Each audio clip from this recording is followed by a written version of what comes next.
Hello everyone, today we talk about the role of Christianity in European history and especially in the last, say, half millennium. This video is not about the decline of Christianity per se, but rather what it signifies and which kind of metaphysical reflection and implication it has in today's world. Far from changing my positions, it over the years became ever more consolidated, as you can see also on the basis of the history of religion that we bring on the table on Schwerpunkt. I think it's really important to, and exactly for this reason, to turn in this world, say the world's current condition, right, of much of the world in general is an even more important reason to come back on the topic and to address all that sort of disillusionment, disaffection, criticism, hostility, antagonism, insecurity, somehow lack of understanding most of the times toward not just Christianity per se, but as the legacy of a Catholic tradition existing before Christianity itself, and being quite peculiarly the root of the syncretic reality that Christianity still incarnates, not just in the world, but I think very deeply in Europe as its real core center. It's actually a deeper expression, right? In fact, the first topic that I've never really felt the need to address, if not here and there throughout my videos, that we'll partially do today is the one of, and I actually made an entire video about this idea of where does Catholicism stand on the quote-unquote Oriental influence of Christianity. And there we actually address the issue as a whole. Today we rather look at the aspect of a declining religion, the fact that Christianity, as most religions in the world, in their true life, is exhausting itself. Right, the concept of a religion that can simply perpetuate itself. We often look at Islam, for example, as an expansive force that people feel threatened by because essentially it's also navigating through the barely restricted immigration that European policy at this point has started to address in a more consistent sense. And that is a real thing. Being socioculturally that's disruptive may be a single greatest problem. Was in Europe, wasn't it for the fact that it's actually tied to a much bigger picture, right? Islam is a tool, right? Is a pawn in the hands of other powers, including largely atheistic one, in the world that feel actually threatened by religion, right? China being mandatorily by constitution, by law, exactly one of these countries that, as you know, is very much behind the sabotage of the West in many ways. I remember in university we had say I never really met her, but I know that my tutor tutored her, as a matter of fact, as a foreign exchange student that literally came from China and even more literally asked, what is religion? Because she had allegedly never heard the word, right? She had never acknowledged in her entire adult life that there is such a thing, like in history, like religion.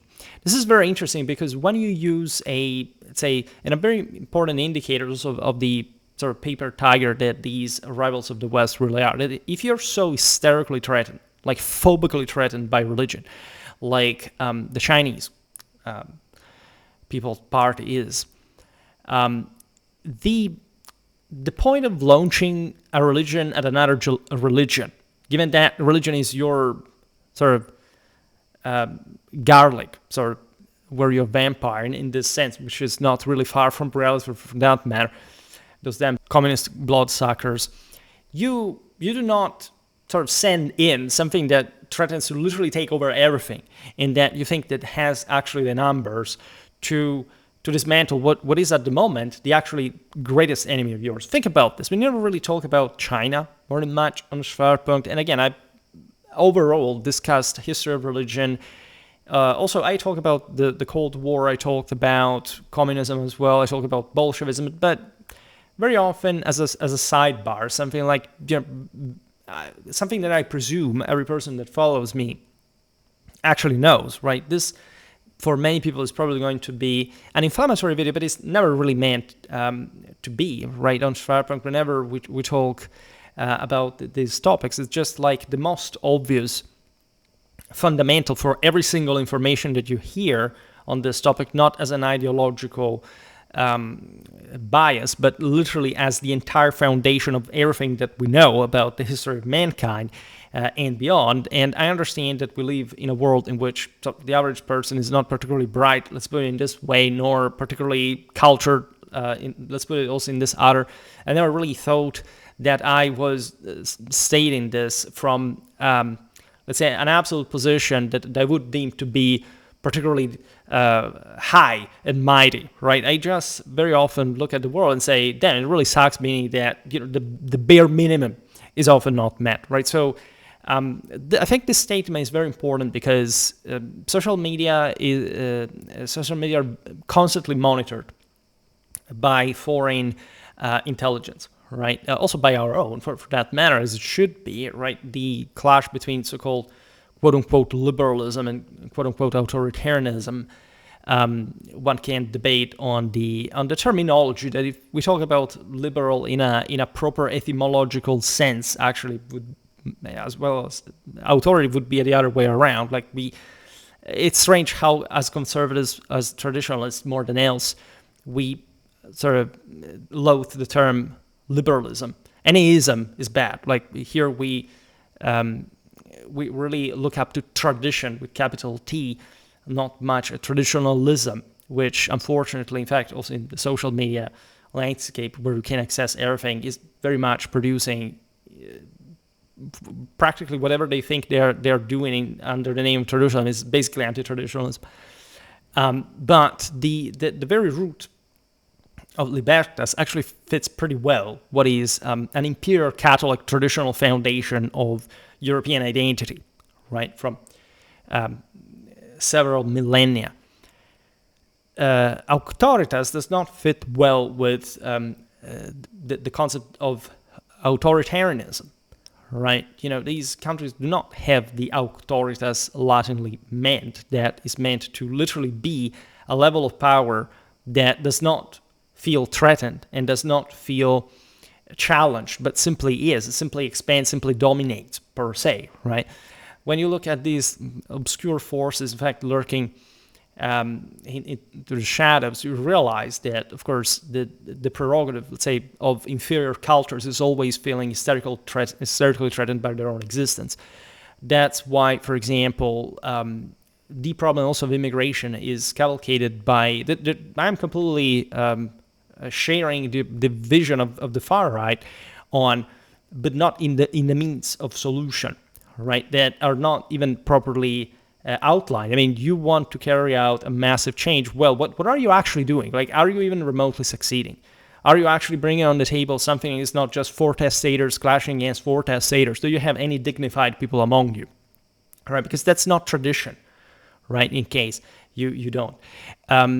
This is the point. Like, the more threatened you feel, right, as a people, as a polity, as a culture, as a race, etc., the problem, the weaker you are, right? I've always started from a standpoint that of a West that is actually hegemonic, that has the God-given right to do practically everything it wants on Earth, but does it exactly because it meets with divine standards. Something that these peoples, by definition, simply cannot afford. Look at Russian propaganda, for example, do-goodism. So that's an abortion of a misinterpretation, a scribbling of some kind of pseudo philosophical interpretation of actual tradition. It has nothing to do with the foundational texts of tradition. It has nothing to do with the spirit. It doesn't have anything to do with Indo-European theology. It has nothing to do. In fact, where are you? If you're in the fringe, why do you even feel the need to claim a superiority?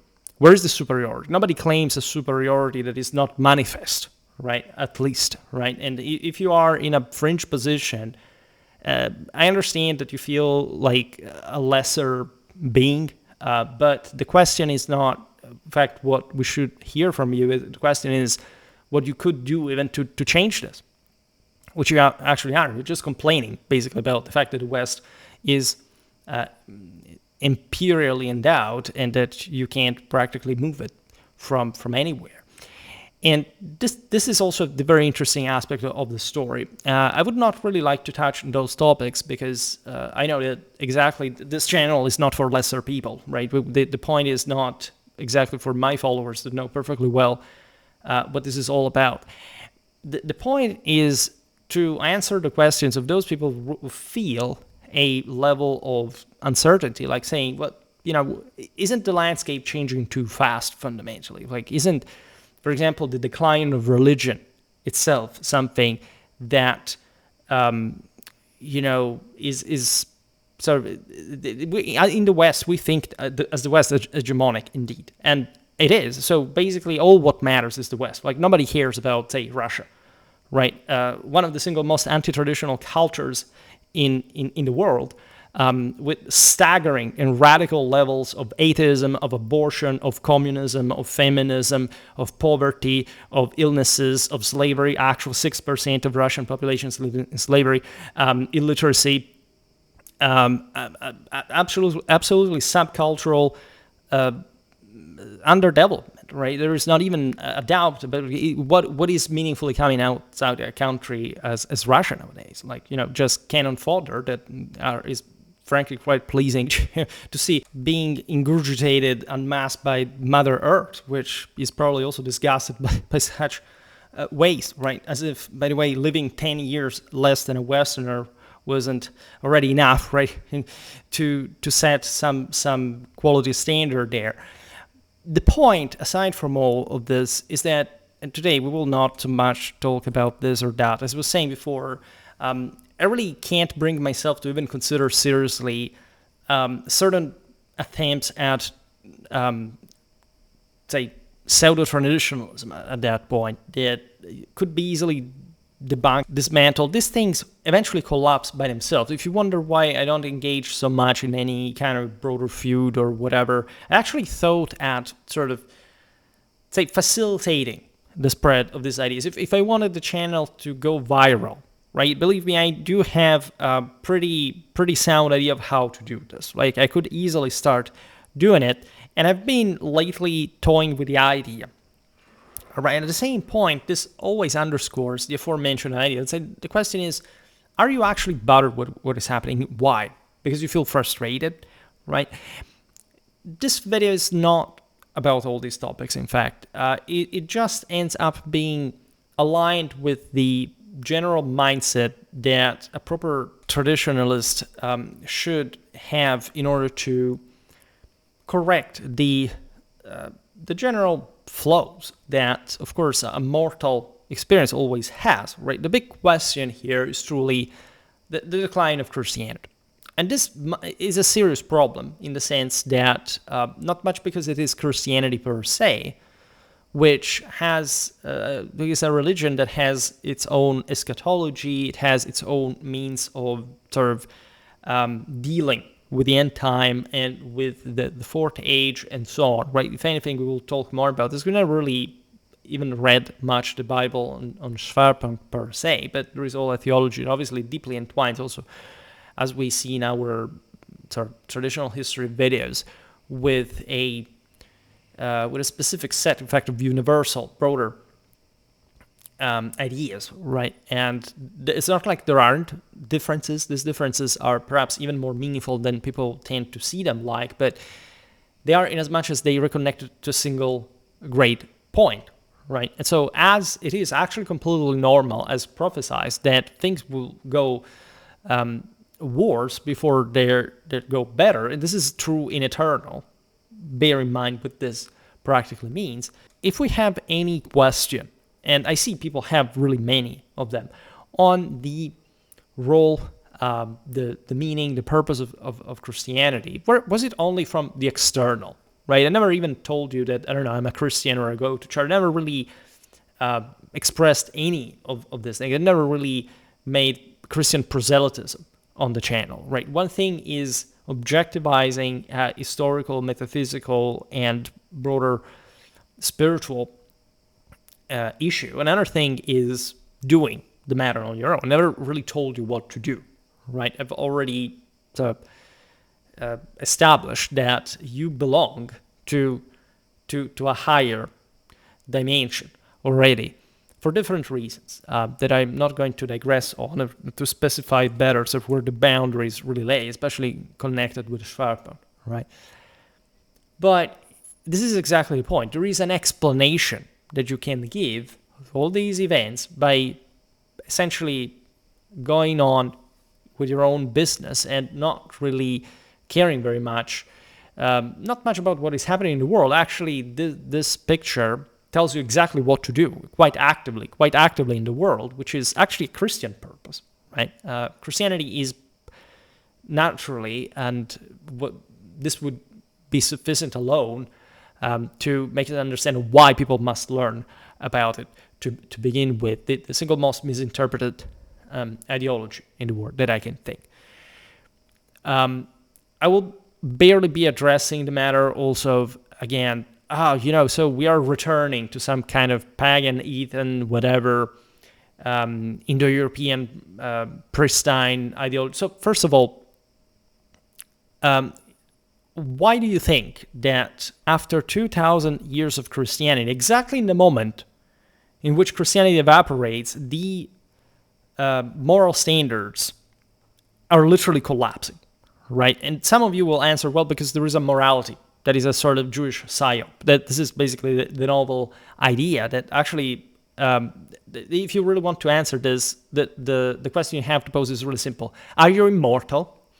Because we're really awaiting, right, for this to happen or to see, right? How do you, even if you want to claim that, again, that there is all a historicistic development that brought this Semitic creed into ruining European identity, whatever, let's say, have you achieved theosis? Right, when is this going to happen? Because I'm going to mark that on the calendar. Like, good luck with your immortality, by the way. And this is not to say that I don't believe that theosis can be achieved. By the way, is a Christian as much as it was actually also an Indo-European tenet, theological tenet, and purpose of it all. So even a cursory understanding of Christian religions, many other religions telling the truth, already tells you that there is indeed something beyond that Christianity also equally believes to be totalizing as far as it is concerned by itself, and that even a Nietzsche, speaking all to Nietzschean vitalists, they are actually seemed actually a pretty coherent way of going. Like Nietzsche says, if you really truly believe in Christianity and you conform to the right, you believe in the doctrine, you go for it. It's fine for him, right? He doesn't like people who tend toward that direction. He has his own different beliefs, and it's not like Nietzsche is Christ, because in case you didn't notice, something else went on in comparison during his life and after his death, and Nietzsche did not understand many aspects of spiritual tradition. I mean, this is just a guy who said that Mithras, for example, was the product of a decadent East. One could even think that, again, the Eastern forms of Indo-European religion had been more lamely declined compared to even to what Christianity, as a Semitically rooted belief that, however, is founded exactly in the moment in which it transcends any ethnos, and not in a non-ethnic sense, but literally in a divine one, according to the saying, Christianity was sort of more successful than the cultures that still where is Mithraism, in case you didn't notice. Like, good luck finding that, by the way. And this is not to say, in fact, that these creeds and these beliefs and the spiritual forces went wasted, right? Probably the greatest difficulty in understanding the history of religion is to make the effort of at least realizing that practically anything that you believe today in any conventional sense, including all the trash that circulates on X and so on, is that you are a modernist secularist. You have nothing to do with tradition. You do not even remotely suspect what it is, right? Your desire, as human sewage that leaves as a fucked up in fortestator in a civilization that he cannot afford to control has nothing to do with an alleged Indo-European belief that there is no morals and that these would have been allegedly imposed by some other people who had rejected divinization, and that especially Indo-European theology is not a uniquely comprehensive set of threads that you have to percur in order to return to the one. Right? Nobody really understands in the face of the actual connection with the idea of returning to an absolute dimension, why doing whatever you want should fundamentally be the issue. Like, do what you want and see where you end. Even if that was the case, right? Even if that was the purpose or the goal or whatever, good luck in achieving that. In the sense that the only reason why also this pseudo-traditionalism is actually put out on the fore is not just what would have put you down, literally from a biological point of view, had you been part of a war band, for example, that was bent to a divine hierarchy that also manifested, of course, between heaven and earth, but still does not resolve the problem of your suffering or your mortality. Right? Basically, what you're describing is more like psychopathy or sociopathy. It has nothing to do with being as such, right? And self-actualization and much more, right? So detaching yourself from, this is an attitude I've seen also in history, like people saying, I don't need to learn or to know, right? How can't you learn or know if divinity contains the absolute and you are refusing to even learn? Do you know what providence is? And in the sense of by what is substantiated? Do you know what's the role of the chthonic element in Indo-European theology, right? If you are especially, and there are all kinds of people, like there is a plethora of sort of different interpretations of this, but especially the ones that go for Blut und Boden, the question is, how can you even give in that, and you should ask in that sense to the others who think that basically you are there in a nihilism, why nation, ethnos, race are objectively important, but also why shouldn't you measure them compared to the others, right? The worst aspect of nationalism, which is a brutally post-traditional ideology, it has nothing to do with a traditional understanding of nation, is that it convinces lesser people that essentially they are accomplished without doing anything but being born into a bucket, right? Nations themselves are the instantiation of a fall, a fragmentation of a limit, right? The entire point is to transcend that, and you can absolutely, and there is really not much of a way to do it but through the nation, provided that you actually define also how. I don't know a nation that in absolute terms can be categorized as another, right? If you look at all peoples in the world, aside from different levels of historical development, you go from, I don't know, the family, the clan, the tribe, etc. Let's say there are countries that are more nations than others, right? And in this sense also, there are people that are more people than others.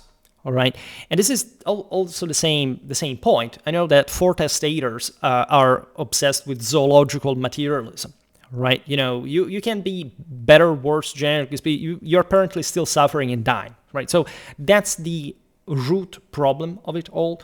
And even if it were connected to some alleged guilt that you feel about yourself, first of all, you don't seem to understand what guilt practically is. Like there is this misinterpretation of Indo-European spirituality, laying in the idea that if you basically fail, it's fine, right? You know, you don't have to feel bad about that. You just have to restart and do the same, right? The terrifying aspect of this is that if you don't realize that you failed, and that therefore you must have lost something in the process, first of all, you were not enough, right? And this is a problem, right? So that is good. Like rebooting and going at it again from a better standpoint is great.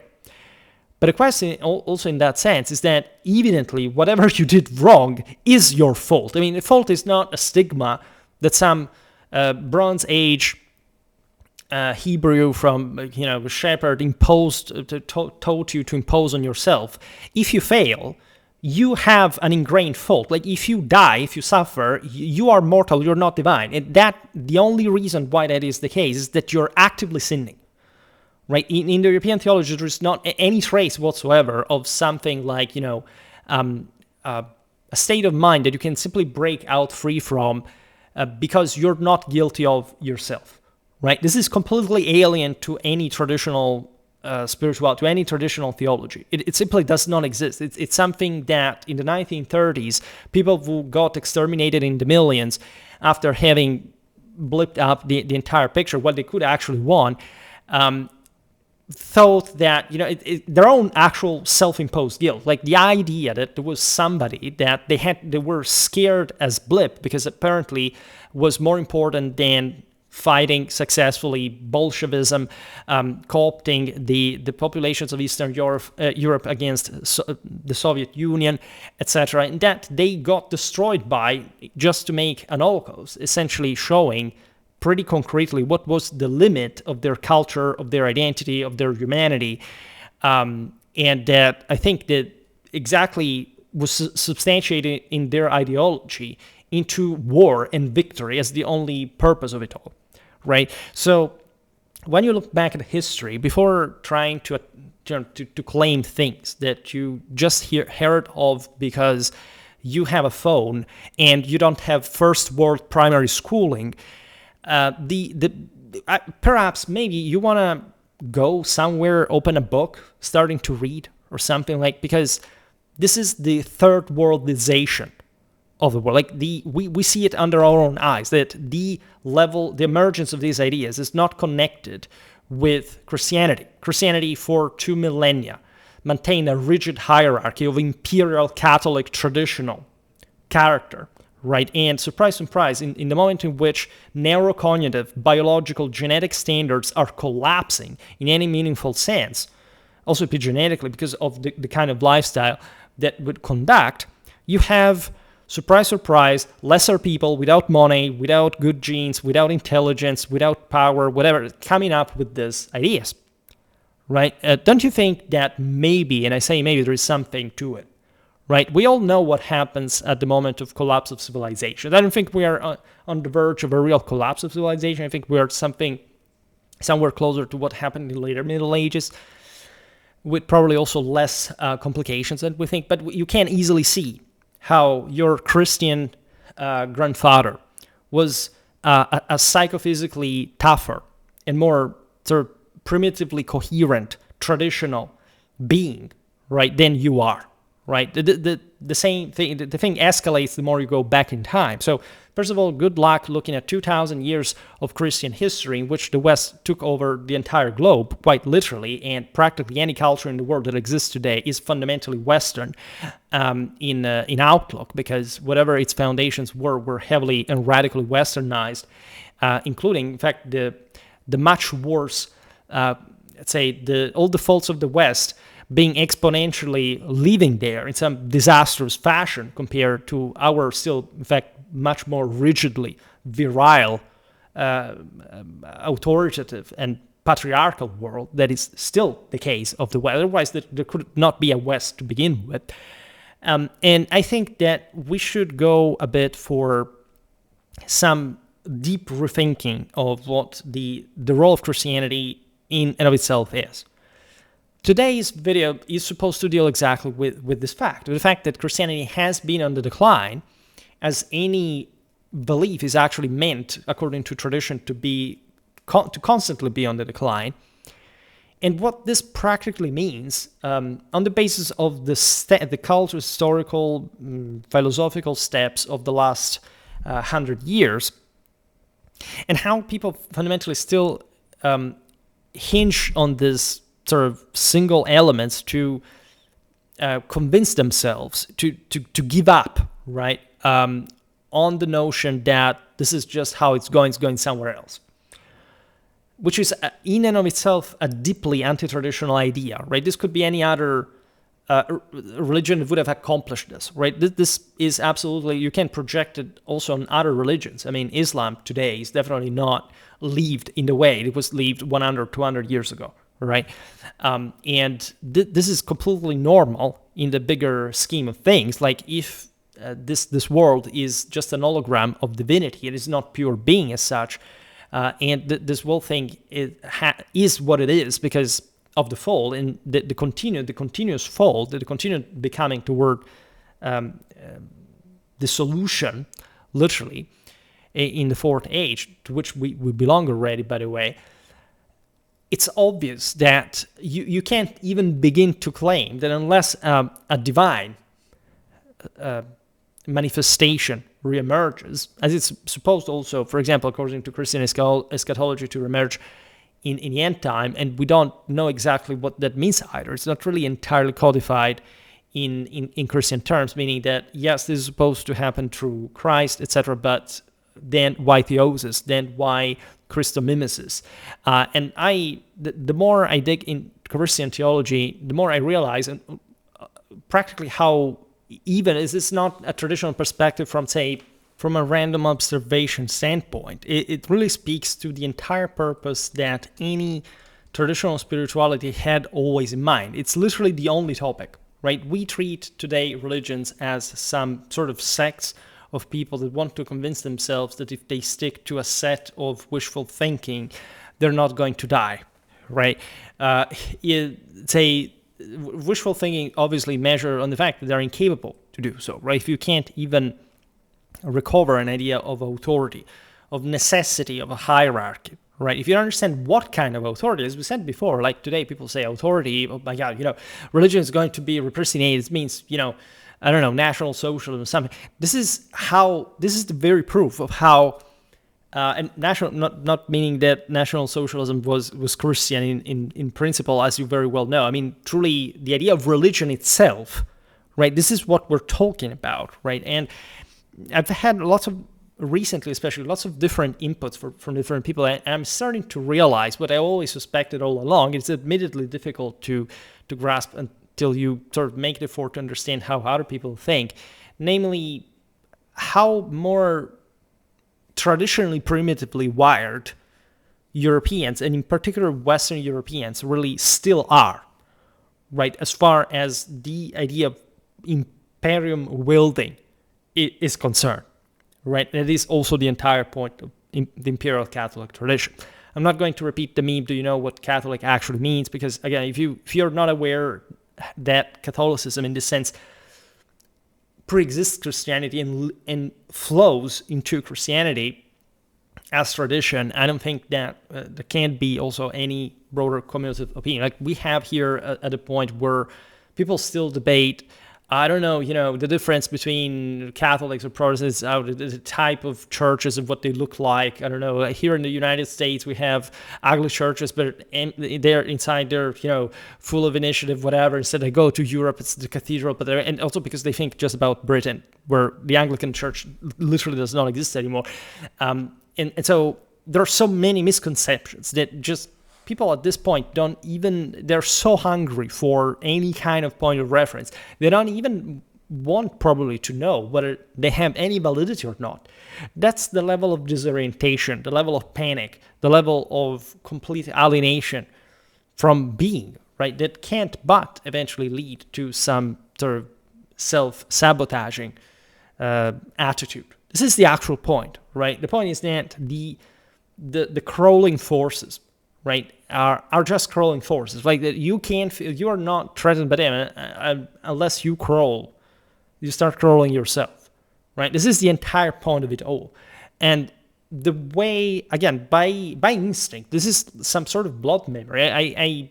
I'm sure that there's a living spirit into this. It's not, as we said before, zoological determinism, zoological materialism. It has literally to do with the fact that this is the living being, right, of sort of divine reverberance that still is at the bedrock of the most solid civilization in the history of mankind, right? This is, I think, an incredibly important base to start from. This was some kind of introduction, by the way, and I'm probably going to make more and more. I don't think that I'm going to finish this in a single video, so buckle your belts because we're going to go far with this. But I think that as a premise is also necessary, given the weakling kind of wavering attitude that I find in people. Like even just, and I really appreciate that for that matter. When people come to me and pose me questions. Actually, it's annoying 90% of the times because, and that's also partially why I don't answer. So especially because I don't have much time to answer to begin with. I've seen there isn't much of a Q&A. Like the Q&As now are somehow locked into some not necessarily frozen mode, but we have to really have pretty tough Q&As. There are some again, questions are good, and I still don't normally answer them for all different reasons. But the point being, let's leave aside the fact, as I often say, that, okay, I already made tons of videos on this stuff, and if one just bears some patience and goes through, say, a 10 of them, they can definitely start understanding a lot of this, right? There are some things I never explicitated, there are some things I never explained, some things I never covered. So this is completely normal to have questions, to wonder what I think about it. I understand the curiosity, right? But it's also obvious that there is a silent way of acknowledging what this is all about. And I think that there is a silent majority that routinely supports, in fact, that continuously and generously supports me, but never quite says a word, right, or an opinion, whatever. Because I think they may have questions. You will have questions. I have questions myself. I constantly, throughout my work, need to verify each theological implication. I pose myself at some point I posed myself some questions that I looked up, and I realized that there were some fathers of the church at the time sort of discussed the matter in a way that also normally in conventional education you're not even remotely exposed to, right, aware of, and you start realizing, you say, you see, this problem had actually emerged at the time because it seems like a crucial problem, and most of these problems are also the relatively unsolved one as well, right? But the entire architecture of this theology and the entire fundamentals of them, I think, as we said before, live within a Christendom that still exists and that finds in Europe its greatest achievement, in parallel with, in fact, the Western, not greater, I would say not necessarily greatest achievement, but definitely one of its greater achievements in the last 2,000 years, right? And that is on paper, historically, microscopically, not even remotely deniable, right? So that must be explained. These are the questions that I never ask. All I hear is sort of the demoralizing. Say, I don't listen to the demoralizing forces, not because they have any power, as I said before, but because I know what they're talking about. I know how the brain works without even listening to what they're claiming. What I hear is from the other side a sort of intellectual rather than else, because this is the point. People are in some ways like intellectualizing. Right, this is true in the last 100 years. People switch from a practical to an intellectual dimension, right? And the problem is that the intellectual dimension is very often very narrow, quite self-referential, and the simplest issues seem to create problems to them. Well, if you just have a basic understanding of tradition, you know how to answer those very basic questions, right? For example, the way certain Christians, I've seen it happening, Christians that I actually esteem, tend to identify in, say, that 19th, 20th century, especially current of traditionalism, admittedly plenty of faults and mistakes. However, some kind of, I don't know, fascist wizardry or whatever, that has nothing to do with just, you open the Bible and that's all you need. That, needless to say, also comes from some kind of evangelical background, is especially a problem, so to say, in the United States, actually signals quite prepotently. This may be the single most important intuition you can have when starting to apply sort of you start evaluating the current measures, the current degrees of conditions and difference of in traditional understanding across the Atlantic, for example, is that these people are so removed historically from that Imperial Catholic traditional root that they literally think that they are on their own, wishfully thinking about God, about Christ, whatever, without even suspecting that that is part of tradition. They don't even realize that. They don't know what it means. And perhaps some people, paradoxically on the other side, know it, and that's exactly why they use the same ruse, the same stratagem, the same sort of feint at the end of the day, the same obscurantism to further sabotage themselves and the others in that way. So there are many different ways from which we can approach this topic, which is literally immense. I don't know how long it's going to take, really, the discussion, because also the previous topics that we addressed, the one on the Oriental sort of bias, whatever, for example, I think it was just literally a couple of videos. But as I said before, there is this fundamental aspect, the integration of Christian religiosity into the European spiritual landscape. This is something which is foundational to, if any, what is called quote-unquote modern Western identity as well. If we understand, I don't think that modernity exists, right? Only tradition does, right? But let's say if you want to even think of the success of the West in the last 100 years, as a matter of fact, which was in a sense peaking in some relative terms, there were also very impressive ones, including under, for example, non-Catholic rule. Think about the British Empire, think about the United States at large, a non-dominantly Catholic country,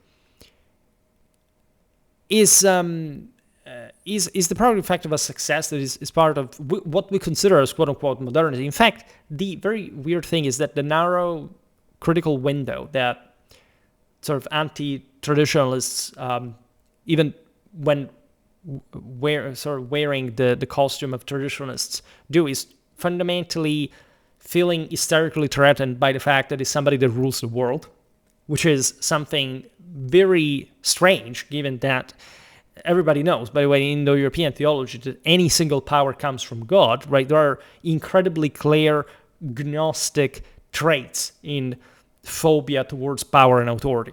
In fact, it's also very strange, and this is what is painful, how among many Christians, as a matter of fact, there is this weird nonsense that right is not might, right? And why do they make that mistake? Because they think essentially that, in fact, being good is enough. Like being a decent man by 20th century metropolitan standards should be enough to do what, right? To save the world?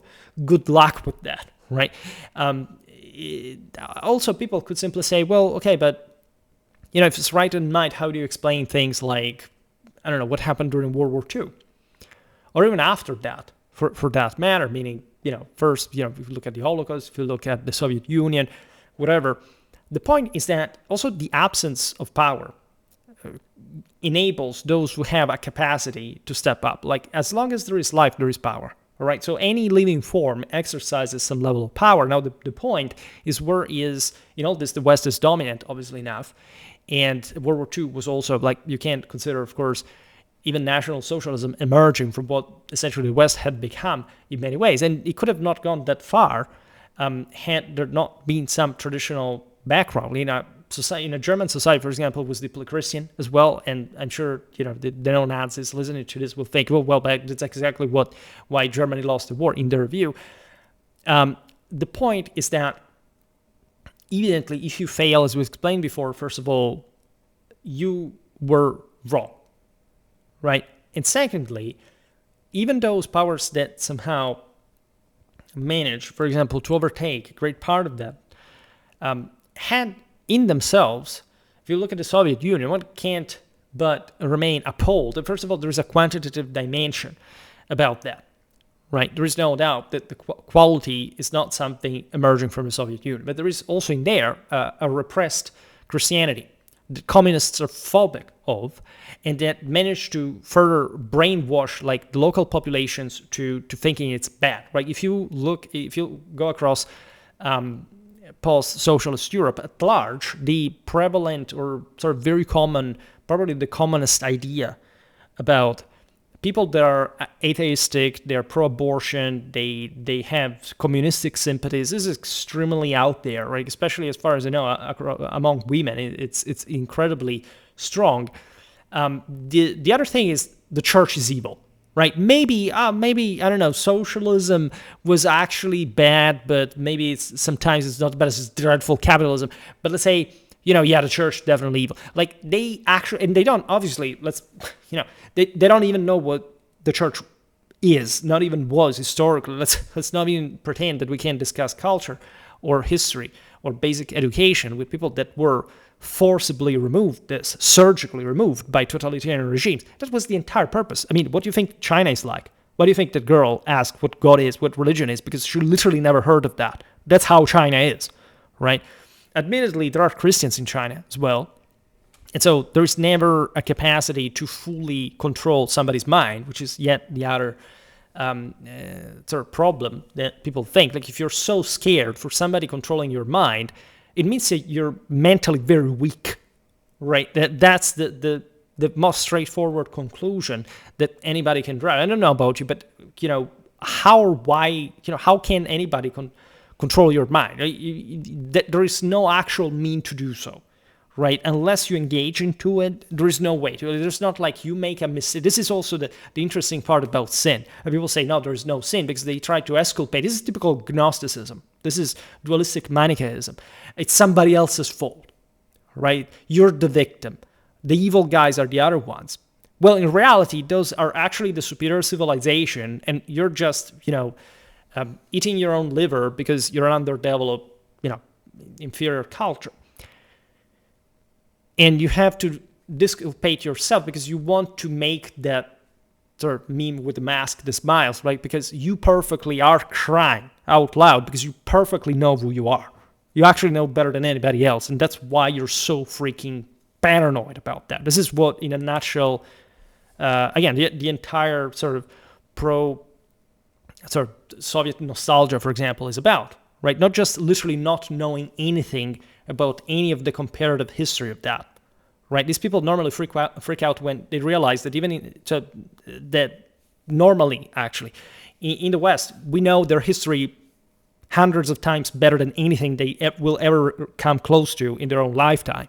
It's that they perfectly know that they slaughter people in the tens of millions, right? They perfectly know that. And you do not remain a normal person. This is not something that changes in a generation. Like saying, oh, no, it's different. It's not communism. It's the same identical thing. This is etched in your genes. This is something that cannot be removed. Trauma travels biologically, right? This thing cannot be erased with sort of conventional means before at least tens of generations. Right? And this is the entire attempt at disintegrating mankind and the superiority of Western civilization. That's how it works. You program people to participate in the realization that they suck. This is exactly what the snake in the Garden of Eden is. Right? Just speaking of Gnostic heresies for that matter. He ideates the concept that they are less, that they're victims, right? And that there is this gateway where if they just wish for it without any effort, they can actually succeed, and that thing will disappear anymore. That's the best way to actually go under, to be mortal, to suffer, to be in an inferior metaphysical condition. And I think in this sense, biblical tradition, which is not the only one expressing this, obviously enough, is also pretty well aligned with what we understand as a true European tradition. And now we'll explain how or why. Because And I made lots of videos about the role of Christianity in all of this. I talk about what happened in late antiquity, why Christianity affirmed themselves. Actually, people who know my work well perfectly know that I don't really think that the fact that Christianity affirmed itself is a positive fact regarding the condition of the world at the time. Right? Because even in strictly Christian terms, that was a specific moment in history. As you know, a non-random one. It was essentially the peak, and so the beginning of the fall, the beginning of the downfall of the greatest Imperial Catholic Empire that, according to fulfilled tradition at that point under Augustus, represented the Golden Age. All right? And that, therefore, was, and in the especially specific sort of Christian eschatology, a divine intervention / accomplishment, because there is also a different philosophy in this. I believe that this was a divine accomplishment, as a matter of fact, that we should bless. That's also why Romanity, the Imperial Catholic tradition, is also a Holy Roman Apostolic one, right? You don't mix these names for no reason. Why do you think that the Catholic Church is known as Holy Catholic, Apostolic, and Roman? Have you ever, do you know what these terms mean, right? Also in the proper equivalent Latin, or Greek-derived terms also. But do you know what these theological principles mean? If you don't know what these words mean, right, I urge you to find that out. Was it even just enough vocabulary? You didn't even have to study the history of it. The etymology alone, especially in Indo-European languages, provides you straightforwardly with the answer. And this is how immediate, right, this definition is. I mean, how could 2,000 years of history happen under these names without sort of immediately posing mankind in front of the divine mandate of this church and the relative empire that it was inextricably associated with, right? This is other big point of today. Like, there is no empire, which, again, I could make an entire video on this. It's a pretty good idea. But it's also something you want to reflect in this specific time. The character of today's crisis lacks a paternal principle, right? The church definitely having a maternal one, but not in the sense that it was run by women, for that matter, either, right? It's an archetypal principle in the accompanying, sustaining, and nurturing role of a divinely mandated global rule, right, that should be incarnated by the virile principle. Why do you think that sexual, quote-unquote, equality is being enforced in this world and it's being normalized, right, on truly a para-pseudo-metaphysical level? Because this is what we've got into. I mean, this is an idea that's being enforced on you, even though it's against nature and against evidence. And this is just like a massive lie that we have to somehow accept. And that people think, well, then what? Well, this is not the point. This is not, I am prescribing how, in this sense, the relation between men and women should be per se. But again, look back at tradition and let's see what the entire point of those traditional roles was, right? Which is not a biologistic, naturalistic, scientific way. It's something truly metaphysical in nature, right? And a gateway to divinity, by the way. Like, if you, again, don't grasp the idea of holiness, of things like also the union between man and woman, it's just you're so habituated just to the zoological materialism that I already used as a term, even already too much today. Well, you perfectly understand how removed, like in a narcosis, people are from the awareness of what even the problem even is, right? And no, it's not something you can find somewhere. By the way, it's useless that if you search for it on the keyboard or on the phone. You must acknowledge your actual guilt, because you know you're guilty as hell, right? And you know because you're actively sinning in this very moment, right? It's not being imposed on you. You are, right? Otherwise, we would not be here speaking to begin with. In this sense, the success of the West throughout 2,000 years of Christianity remains indisputable, right? There are different paths to Christianity, right? There are the nuances of mysticism and syncretism between, for example, ancient tradition and Christianity, especially in the early centuries. There's definitely a traditional spirituality that lives in a Catholic fashion through Christianity. Christianity can definitely be seen as the instantiation of a fundamental human collapse occurring at the beginning of the Fourth Age, which is exactly this one as well.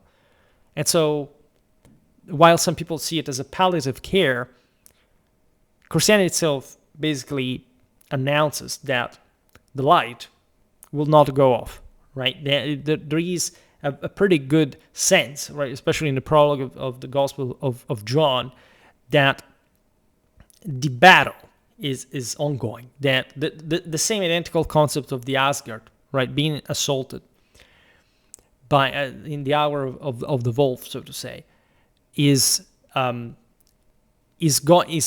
active fight that we're all still completely in. There is something beautiful, something dark about that, because it's like, exactly the point of self-sacrifice in Holy Combat and Divine Transfiguration. If we're doomed anyway, right, we're gonna take this fight to see if this is the motivation, right, of it all. If you're allegedly, let's put it in this way better, doomed anyway, right, we're gonna fight exactly to see what happens. You can interpret this in a Pascalian sense. You can't say, well, just pretend or believe that there is a God, but it's evidently not enough, right? This is not through simple formalities that you go there. You must put a substance into it. It's because substance without form really, and vice versa, do not really work in this. But it's a real fight in the sense that you will say no to injustice, to untruth, right, to chaos. And this is exactly the palm that we have to uphold, right? This is the actual way to martyrdom. That is, as you know, from Hellenic, like properly the witnessing of divinity, which is literally the Enlightenment itself. It's present in all Indo-European theologies. We've seen it in our linguistic theological series. It's truly ubiquitous in a way and rests uniquely, especially in Western Eurasia. Then we should look back more at the East, but this is by deeper intuition that there is absolutely no doubt of that. At least Europe is the only culture, right? Is the only people, is the only civilization that has maintained the idea that victory is achievable, right? And must be achieved. That there is not even a compromise in that. We've seen that Semitic tradition does not do this. Semitic tradition maintains a traditional understanding that victory is obtainable, right? Gilgamesh really falls asleep and misses the train, so to say. There is a failure in that case, and this is a metaphysical fever happening in sort of ages prior. And essentially that Semitic culture is not like it doesn't contemplate the possibility of heaven, but basically psychologically expresses this in the form of whatever I do, it's not me becoming God, it's God basically elevating me or participating through me. The big difference, the worst in this sense is Islam, because Islam literally has no theosis, has no trinity, has no incarnation, right? In Judaism, at least, you have a spirit that of God descends into you, will literally animates you, right? Also in combat, in war, and the point, of course, in these religions is that heaven can be obtained through, also true, of course, virtuous behavior, but it's just basic, especially in Islam, right? That wants you to blindly submit, essentially, rather than visually achieve submission, and you're brought to heaven only because God decides that,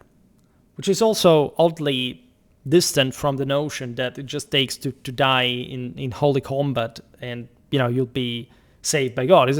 Sounds like a too uneasy idea. And of course, Islam emerges 600 years later, what indeed in Europe, in the Mediterranean, had already been understood. In fact, it doesn't go too well for Islam. It has this great elan initially that derived from that sort of primitive background and Iranian holy war injection into the Arab tribesmen that were surely able to that had a warlike tradition prior to Islam, etc. But it immediately collapses because these people do not fundamentally understand, right? As long as the caliphate is achieved, like it immediately fragments, because in this sense they reject fundamentally the idea that there is a divinity in earthly rule, differently from Christendom, where definitely Rex is the same title that Christ has, whereas Malik, that would be the Arab equivalent in Islamic world, is very negatively loaded in semantics. And this just for telling also the old Israelites really have their moments of glory, of achievement, of power, right? So this is well documented in the Bible, so it would be very interesting to look at that better. But it's a fundamentally different perspective.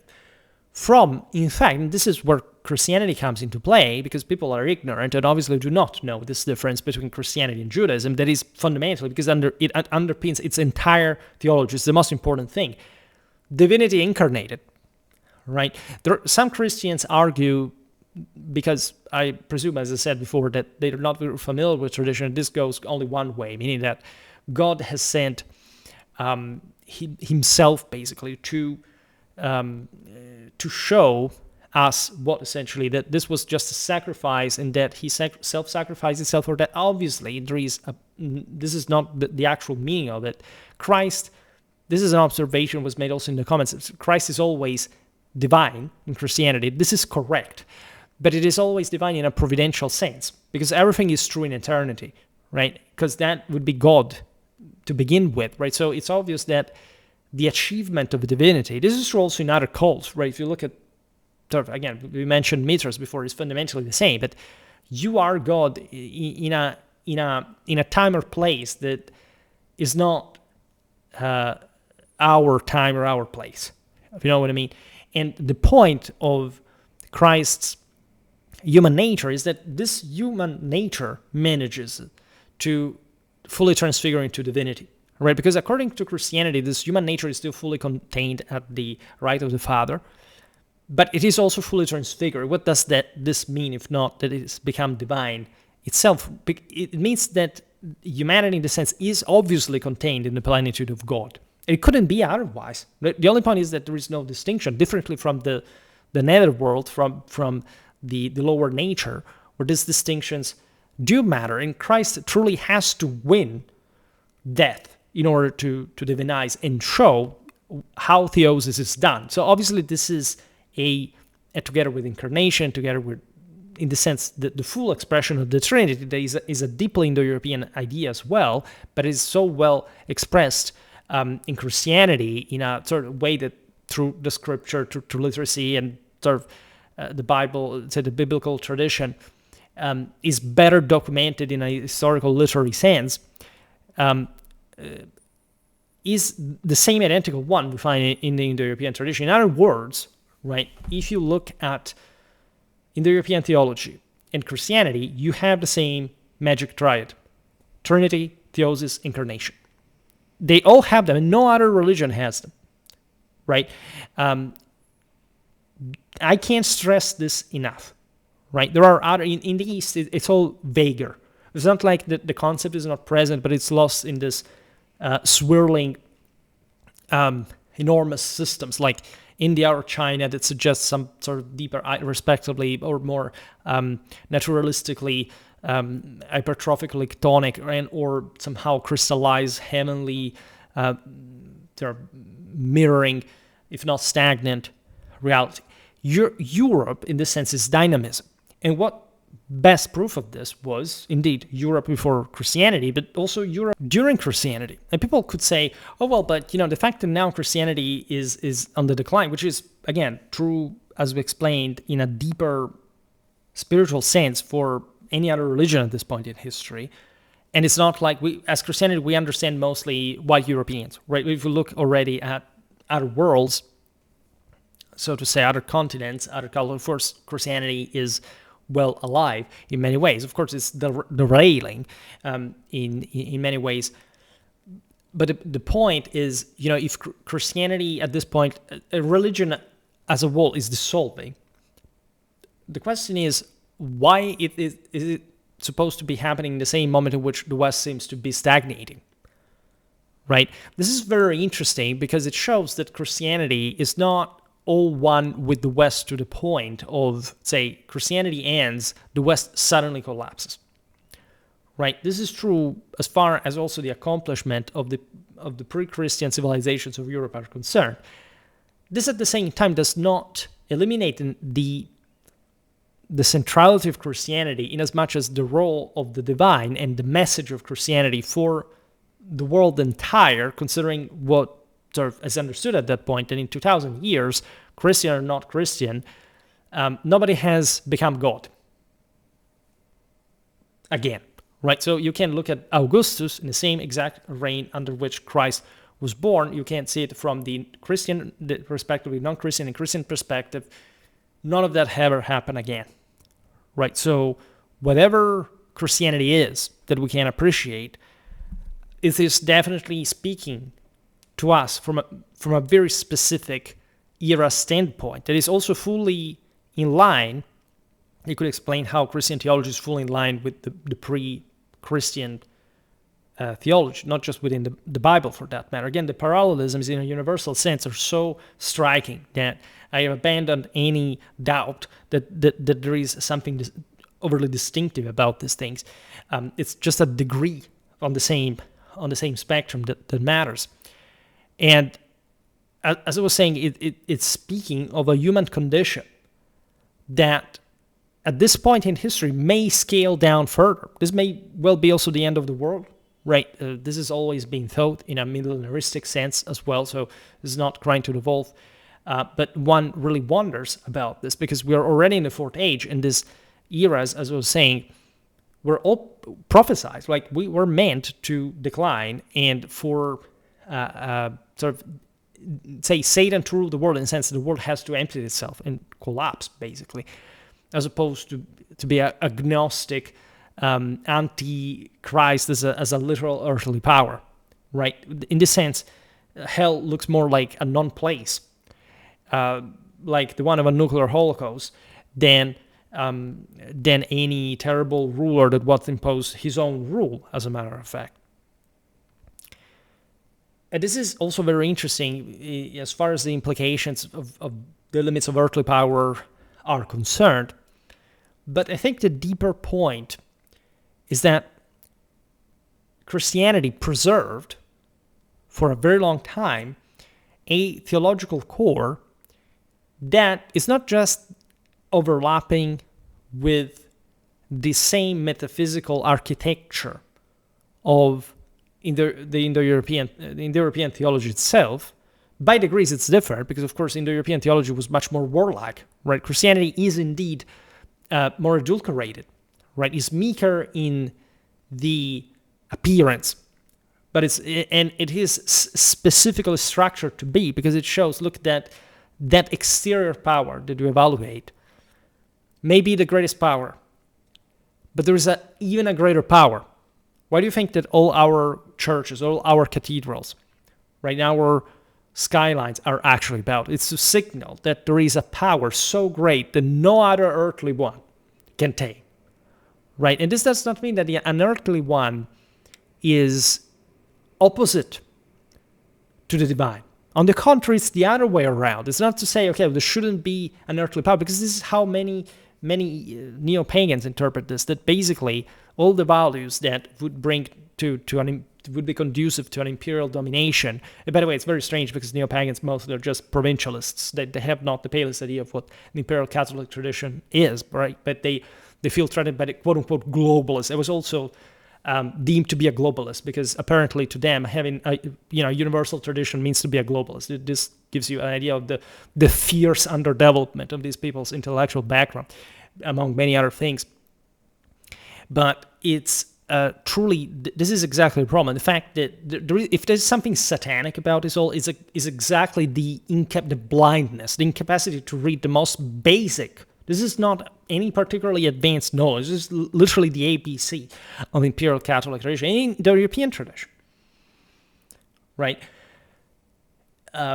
It's obvious that from a historical point of view, we should, in a standalone video, maybe give, because in theory all these are standalone videos, so more historical proof. Naturally, we'll talk more about this, but I already made a lot of videos on this subject, right? If you go in the Imperial Catholic Traditional playlist about it, this channel has never made a video that is simply, it stands alone because it has to be in itself concluded, right, and coherent, but it's always made in relation with the wall that I made, right? If you miss even a single episode of the rest, you will not, you may miss some of the most important foundations of the same ideas. And again, the main reason, not much that this is such an overwhelmingly complicated doctrine, right? It may be complicated, it may be complex to study everything that it takes to fully get that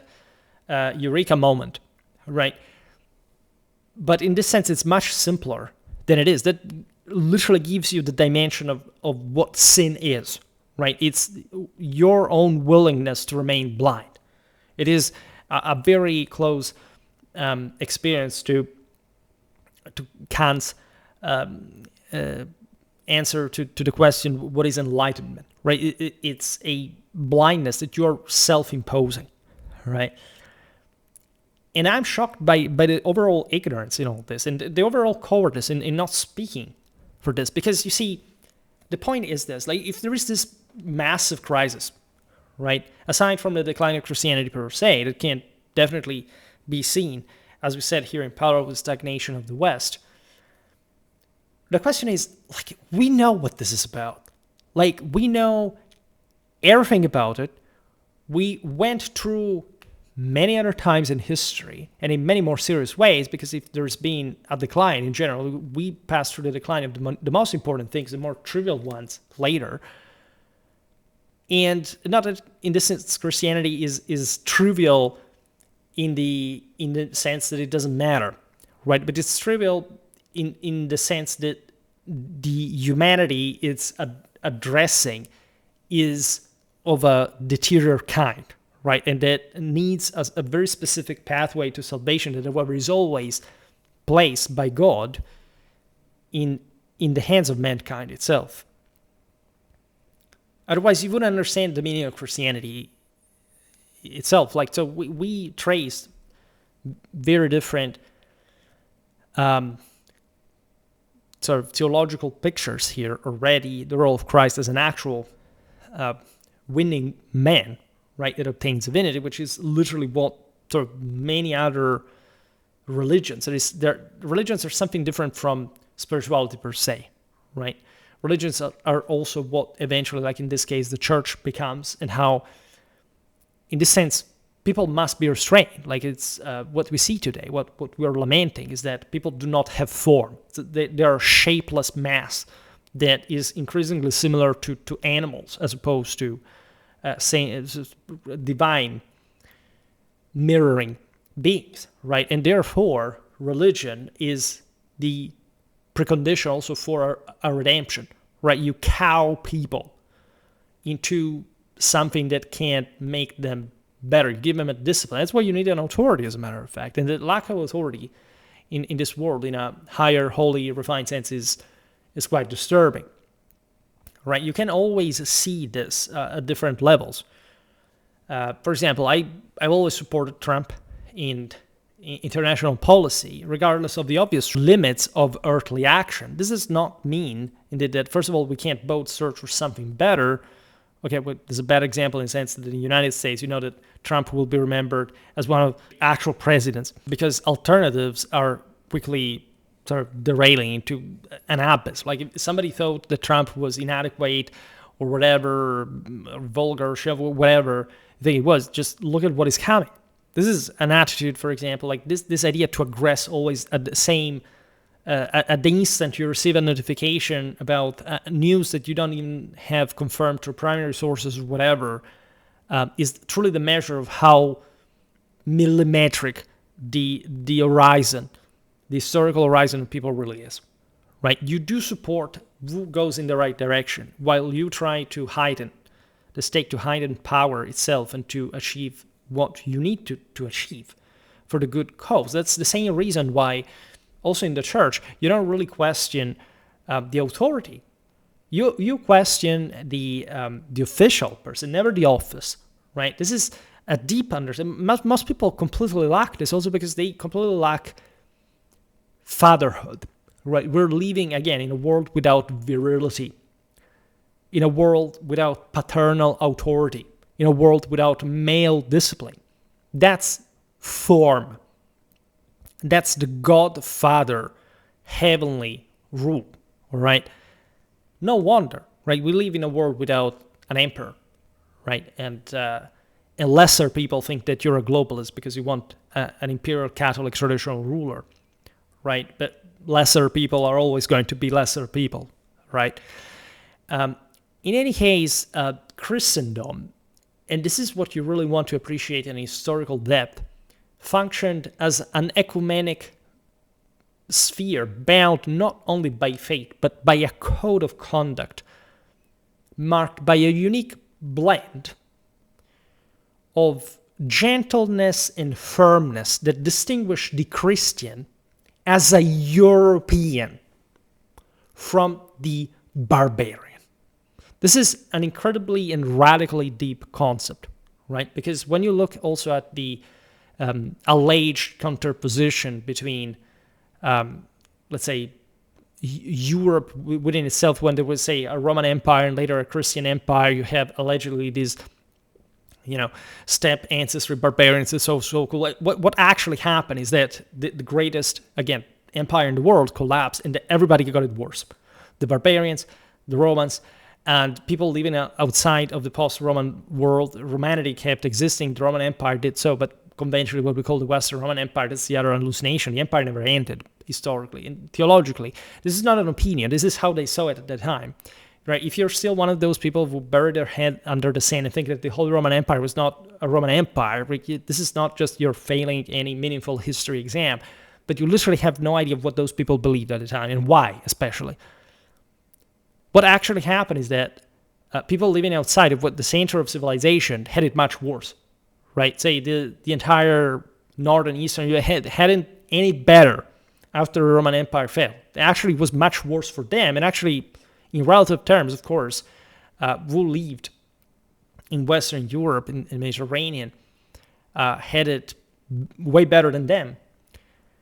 And this is continuing actually for almost the entirety of Western history. Right. Also, for example, the Byzantine Empire definitely had an autocratic drift, and we know very well because I made lots of videos on the subject. It really acquired a level of sclerosis that, even though conferred it to some important resistance, to say the least, right, for 1,000 years, it also simply, was overrun by the West by a disproportionately scalar way. Right, and at most they had been equal in scale. In Gaul and Italy alone, who explained it themselves, were as much as the Byzantine Empire. Let alone like the entirety of Europe against the Byzantine Empire, and it likely was even ahead. Right, then think when the Byzantine Empire was reduced to literally, say, with the Orthodox so-called the Orthodox influence, just to 1/4 in the least developed parts of Europe, in the heart of the Middle Ages, while Roman Catholic Church, and in this sense, the Holy Empire of the West dominated, right, the entire rest of the continent. So this is yet another vision that one must have. How many times on X you have still these ideas again? But the Byzantines were Romans. Nobody has ever claimed otherwise, by the way. But in this sense, how many times have you felt that sort of early 2000 liberalistic, anti-religious, anti-Western, self-sabotaging vibe of, oh no, those barbarians in the West, right?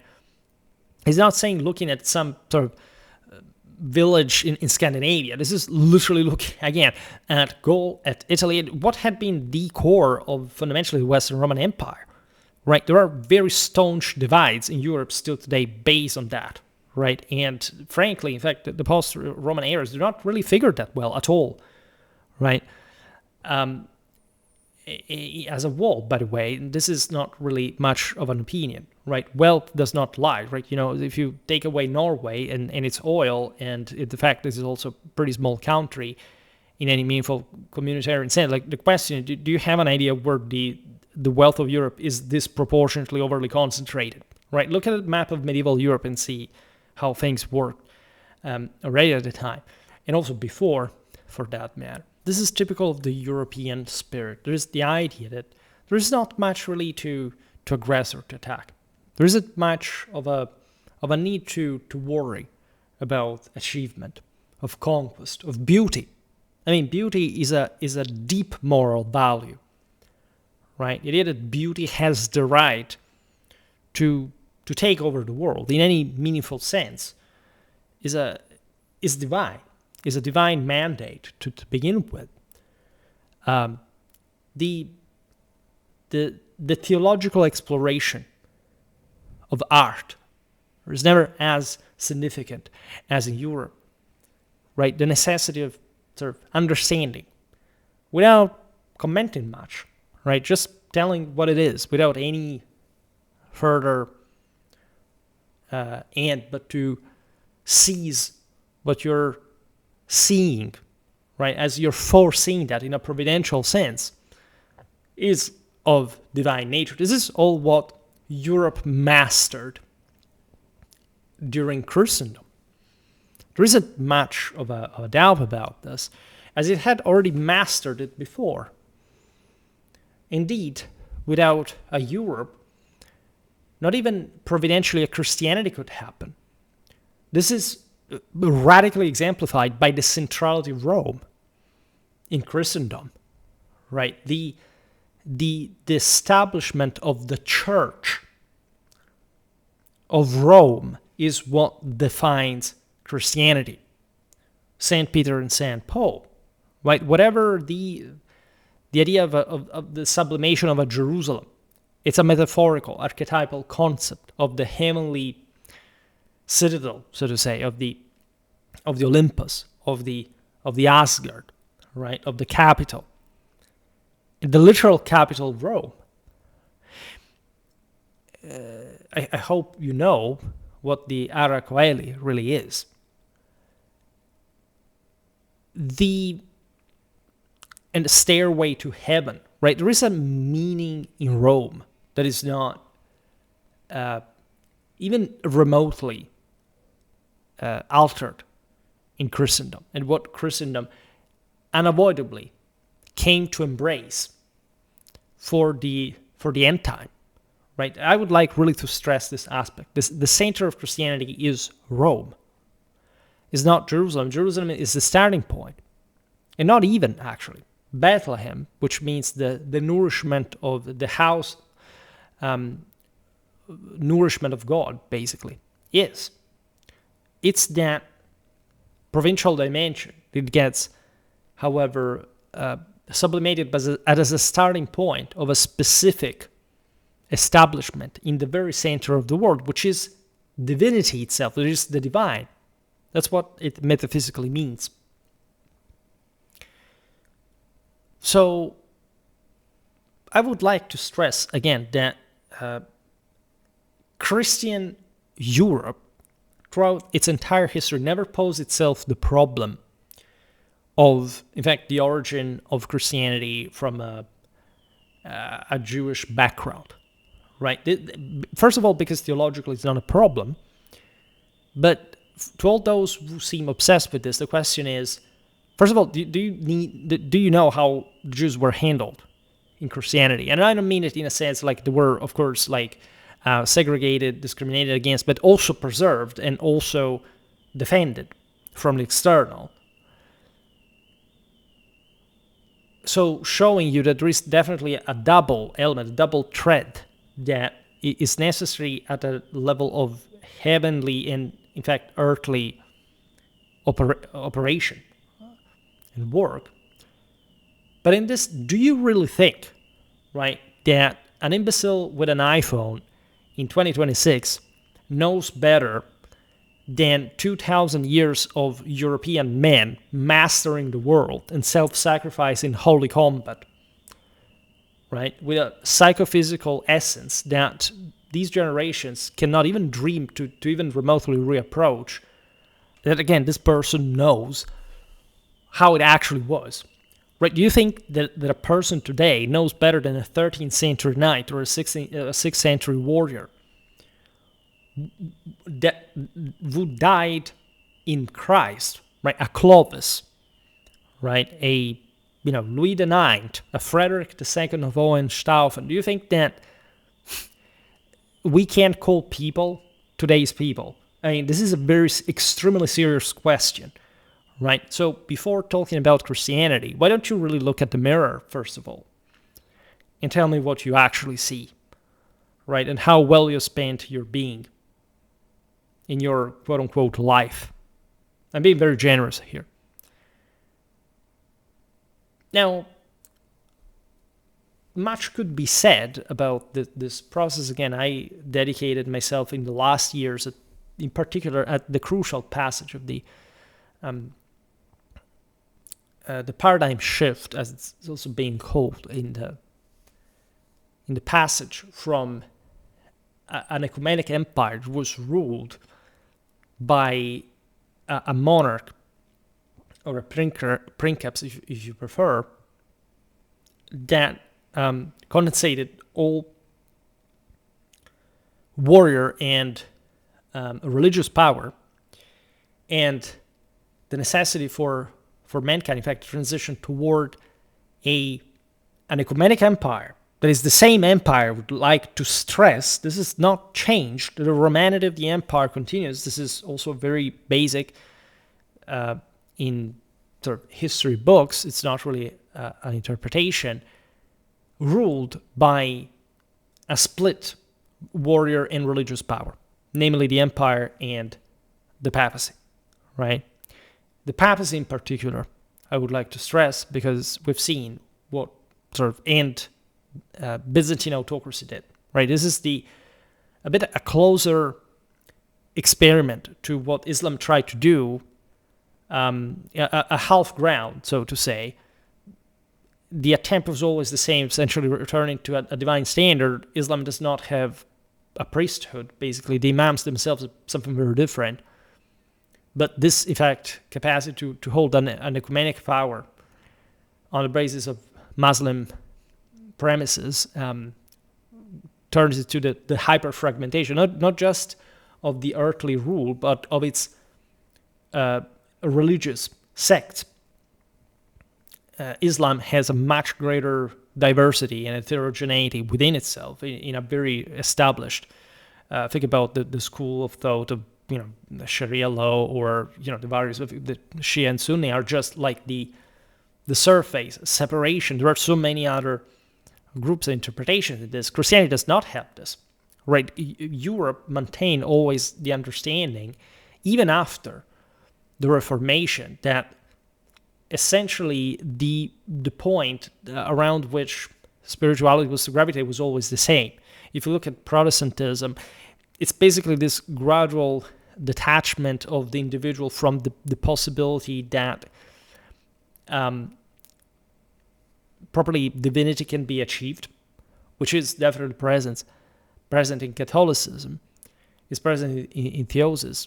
But in a real application, because theosis, as you know, pertains more stereotypically to the Orthodox base, but say it's also pretty notorious that Catholicism and Orthodoxy never quite fully separated as such. I mean, the Great Schism, even at the time, was not properly even meant to be the creation of two different churches. I mean, there was an excommunication on both sides, but it was not really understood as this is two different visions of sort of interpretation of the Bible. Say it was fundamentally a matter of ecclesiastical policy compounded by also the same secular temporal one, in general rivalries between two essentially ethno-culturally different sides, right?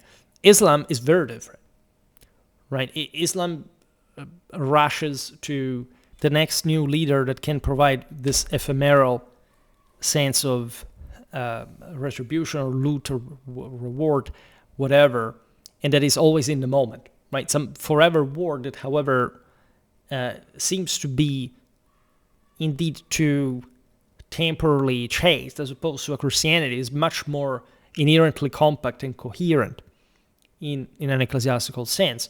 Protestantism basically is all about, it's mostly revolving around sacramental issues. And also lack of authority to begin with, right? It's going toward a direction that is, in fact, in this sense, pictorially similar to the one of Islam itself, aside from the complete lack in there of possibility of salvation. In fact, that's yet another trajectory that culminates it with Islam, right? That works do not do anything per se, right? It's actually even darker to a degree, because works literally are worthless and they have no role in your salvation. So properly, the entirety of transcendence in modernity, at least by the Renaissance, is lost among a part of Europe that at the time was also less developed, right? And that also flares up in some specific cases. Look at Britain, that maintains some level of Catholic characteristics in the Anglican world, but basically goes Protestant at the same time, and manages to control large swathes, mostly colonially and coastally, of the world, but that also brutally accelerates over a level of secularism and modernism and atheism, for that matter, and this sense of truly self-imposed sense of guilt that, the most Catholic countries in the world definitely do not have. So if you're blaming Christianity for having filled your country with immigrants that hate you, and you push for narcissism and pathological empathy, I don't see how this has anything to do with Christianity per se. It seems to me an overarching problem. It seems to me a problem of socialism, of communism, of feminism, of Marxism, that are incidentally fiercely anti-religious ideals. So it's a bit complicated to claim that Christianity would be this great force in wanting you to be flooded with migrants and to sort of ethnically mix, to destroy sort of blood ties, and etc., when your churches are empty. Where is this Christian force exactly? It seems rather that you don't want to admit that the problem is you as a people, maybe. And believe me, I love England, I love the UK, I love Britain, Northern Ireland. I've visited part of this. I love their history, and believe me, I feel great pain, but this was caused by someone. And hell, I know that it's plenty of actual traditionalists in Britain that could actually be steered in the right direction if they just immerse themselves from the obvious lack of religion and even our spirituality, right? Identifying just in something that you look like per se is not a traditional answer, right? If you don't have an overarching spirit that is managed to win, you've already failed, right? And that's the problem. And it doesn't seem to me, as I said at the beginning, like, what is this turning into? Bemoaning that you're failing? Weren't you the actual, if you go back to whatever identity you wanna stick to in this sense, like, isn't neo-paganism, but that by definition is not paganism, and that by definition paganism is not even what people believed before Christianity in Britain. It's a terrible way of wording any of this. But let's say if that localistic identification that rejects Imperial Catholic tradition is so all one with your genes and you're supposed to be the best, like, why did you do that? Like, isn't there evidently something non-deterministic about race in this sense, other than in a truly metaphysical, spiritual one, right? How can you fix, in fact, whoever you are? In other words, if you're a human, you have a race, whichever it is, but that race is the instantiation of a non-divinity, or at least a pale reminder of that, in a hierarchy that, however, again, is still below the threshold of being. What are you doing to recover that? Where is this spirituality? Where is this force? Where is this beyond some kind of exhibitionism and narcissism and just actually waiting for destruction to occur in front of your own eyes? I don't see much change. I don't see much civilizational, cultural, moral, political capacity. This is what is widely lamented across Britain. Why don't you reapproach Imperial Catholic tradition for what it actually is, which is something much more surprisingly close to your actual ancestry? Celto-Germanic, they actually believed in something truly definable, in more sort of current terms of an imperial Catholic tradition, when also describing what happened before Christianity at the time. You'd say more current in a sense, in a way that makes sense also in our own times, given the history that happened. If you had never been told, your enemies have succeeded, or in making you really feel bad about yourself. But that's the only guilt that you are applying to yourself. And you're really marking yourself hard so much that you're getting indebted. This is yet the other attitude here that we aim to counter. This is not about, today, yesterday I was Christian, today I will be, I'll choose neo-pagan, or I'll choose whatever I want. So I will be clean. That's the good thing. That's what I have to do. I will follow a bunch of people on social media, and that's my new identity now. You don't understand that what you did falls over your head, right? The sins of your fathers leave into your soul, not just into your veins, and you have to pay for that. You indebted yourself. You don't go away scot-free. This does not exist in any tradition, especially the Indo-European one. But do you think that human sacrifices were for at the time as well? Do you think that there was no connection between these things? Did you realize what it is all about? They were the ones of their own, right? People randomly extracted from their war bands to be massacred, to remind that you do not belong but to the divine. And that the memory of the Zippa is just for the weak, right? You emerge from that. You were made of that, but you are reborn into a new metaphysical state that transcends that. If you're not aware of this, what the hell? How would you even conceive a Germanic comitatus or a Gaelic fianna? Doesn't make any freaking sense. You're completely out of the road. I can communicate to you, by the way, that we just successfully covered 1/30 of today's, supposedly today's entire video script. So I don't know where we're going with this. Probably this is going to be a long series of some sort, even though I'm going to try to make this sort of pretty concretely grounded. One could even say, but then doesn't seem that, because this is the communist also attitude. Let's say it seems like this Christian thing is interchangeable anyway. Meaning, if there is something predating Christianity, as far as also Europeanness is concerned, if all this Imperial Catholic tradition was one in the enthusiasm of world domination that every European leader was trying to achieve historically, the question is, why Christianity? Well, I will insist on what I said before regarding the era's decline, right? Christian theology, and we discussed this in other videos, so I'm not going to specifically repeat myself in this, but Christian theology is specifically addressing a broken mankind, right? It doesn't come out there for no reason, out of the blue. Its timing is exceptional, right? As much as its documentary preservation of a core theological orthodoxy is exceptional, right? We don't think about all the people who claim, the Gospels were written afterward. Do you even have an idea of how many other cults kind of existed and let's say, we do not know, not even in other places, that is not because, Christians destroyed everything. They didn't destroy everything to begin with, otherwise there would have not been a Western civilization, and especially such a strong one that also kept growing throughout all the period. The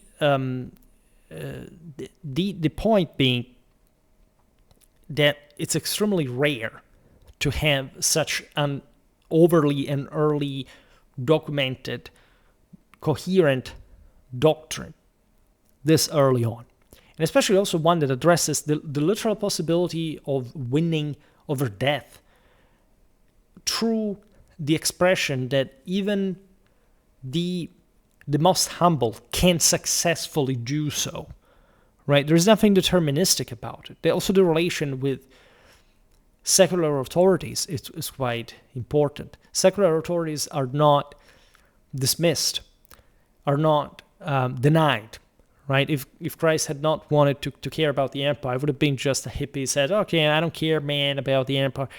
He literally says to do something about the empire. He says, restore what you have indebted yourself with toward the empire.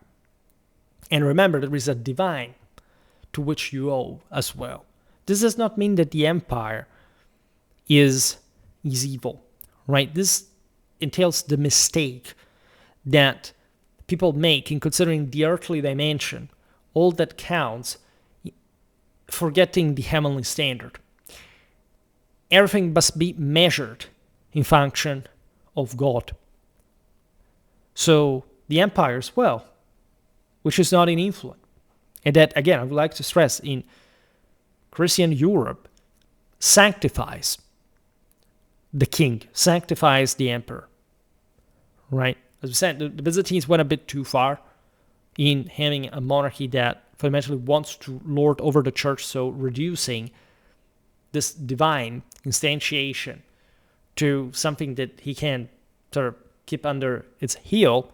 Well, it didn't end well when the Byzantines tried that against the papacy, right? That's where also the West further took off. Not that Rome had ever been technically under the Byzantines in any relevantly permanent sense, or in a way that where the emperors could simply impose their own will on Rome. There are deep divides also across Europe for that matter, but it's also for another video. But the idea that, in this sense, Europe, Christian Europe, is the light, is civilization, is something that I think, especially for a medieval history-based channel like ours, can never be denied. Throughout history, the more recent history. This is also what I was stressing before regarding what I'm very surprised by, being the American attitude to this, that the incredible short memory that unfortunately these people, it's not like Americans, I never really thought Americans to be ignorant, but they are self-referential to an extent. In Europe, we're different. In Europe, we may actually be ignorant and maybe not self-referential, which is something relevant. Also considering what we said before regarding our idea of a world grabbing for that matter. Americans being actually a European power as such, and in origin, regardless of what we call, so on the basis of continent American, but indeed, like, those did seize themselves. But they also fastly accelerated, as we've seen before, also to a Protestant background, to an affinity also with that particular British way of seeing the matter, in sort of turning a bit against this. I think Americans are much more warlike than some European countries. This is also true. This is something I like very much about the United States, and it's something that is indeed plentiful as for a potential of imperial reactivation, by the way. Naturally, there are lots of threats, mostly coming from everywhere, from, as we said before, from within, from the within of the soul, right? And we know how this manifests eventually in a political, social, cultural sense in the United States. But this is really what I mean. There is a critical mass of Westernness in the United States that can't quite simply be put aside, and that has successfully inspired, right? The fact that we will talk more about Protestantism. It's not like breaking free from the Church of Rome came merely with the objective disaster that it was in absolute terms.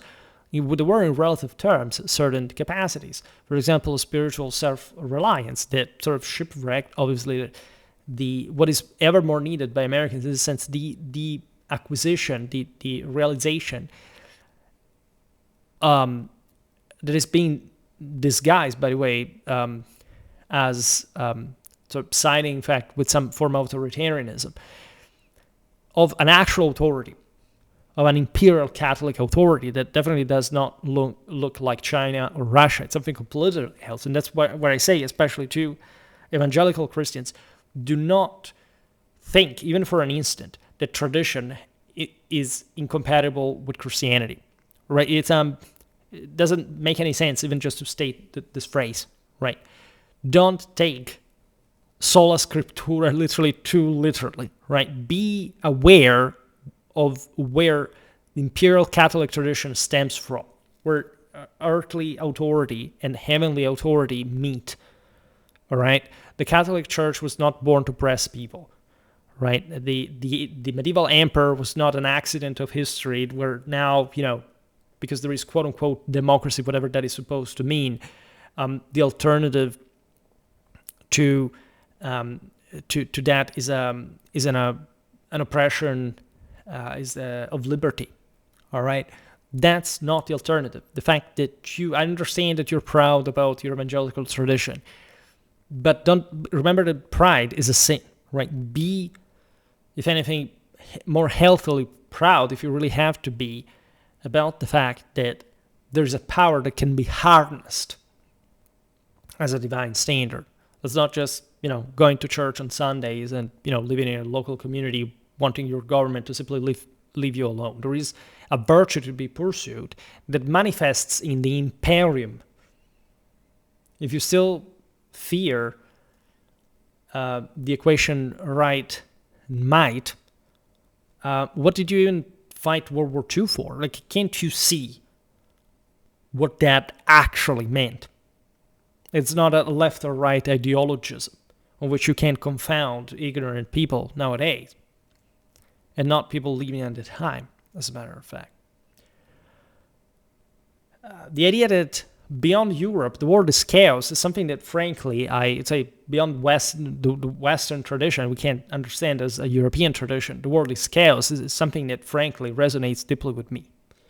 I've been radically impressed over the last decades in sort of intense relations with foreigners in realizing, admittedly not too far away foreigners, but still enough for realizing how, in fact,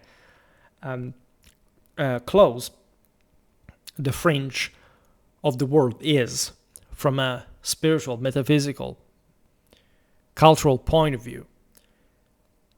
The West is the light, right? We are the only ones who manage to both wield the greatest power and the greatest liberty.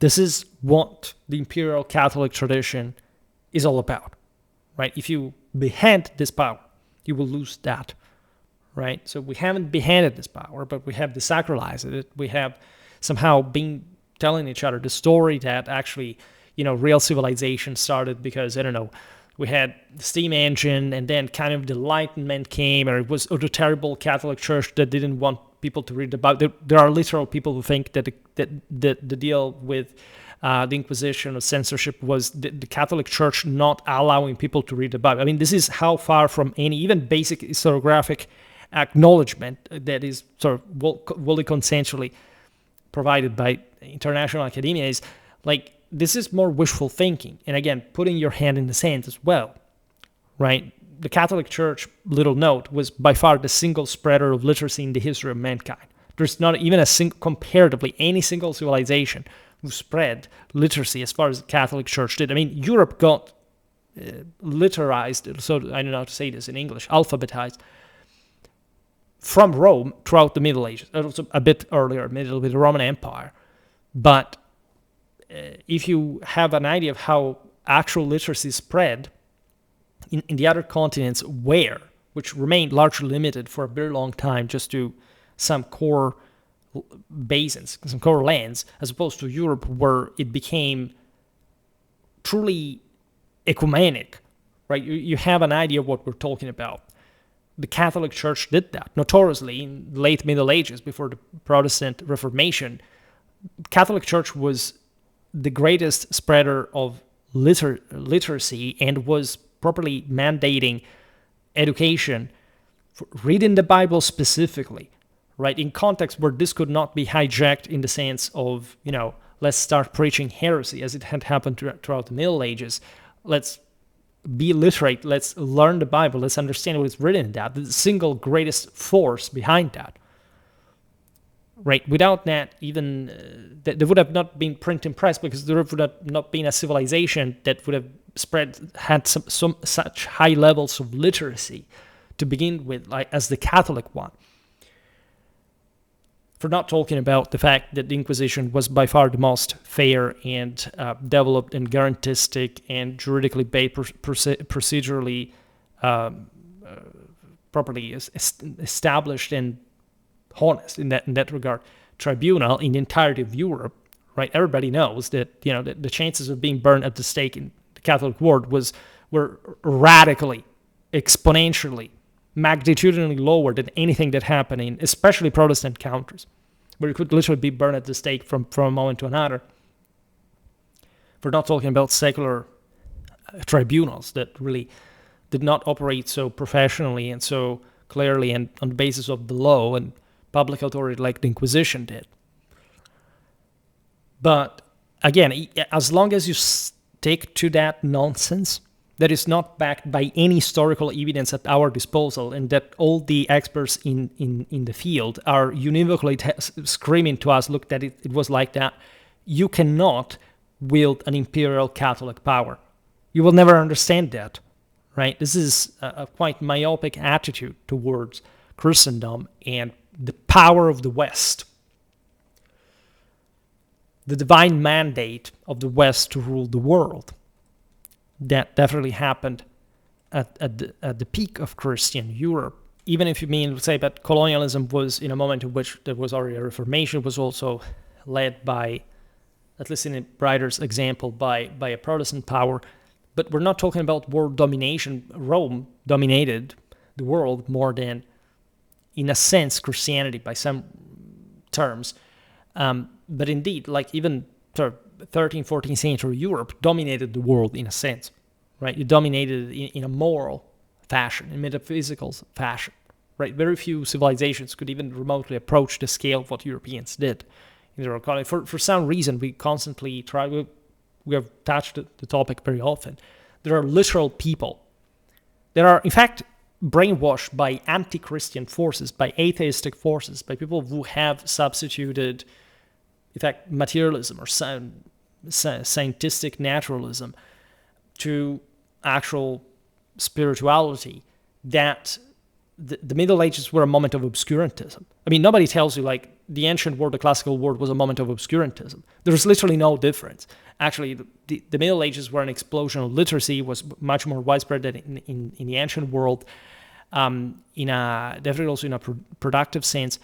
And if you look at the entirety of this world, the reason why you don't know that, by the way, is that when you think about ancient Europe, you think about the heavily, of course, advanced Helleno-Roman world, where levels of literacy were pretty high individually, considering even they were matched only by later medieval Europe per se, but most of Europe in antiquity was completely literate, right? And bear in mind, again, the force that literally alphabetized the entire continent. There's no comparison with antiquity. Of course, in the Middle Ages, literacy was much greater, just as much, for example, cities were overall more scattered, more developed, right?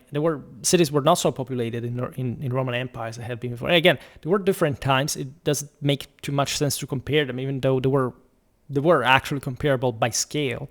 There were certain things that were different, that were differently calibrated, but it's about time we completely dismantled this nonsensical, positivistic 19th century, post-traditional contempt, like lesser people sort of presumption, mass society presumption that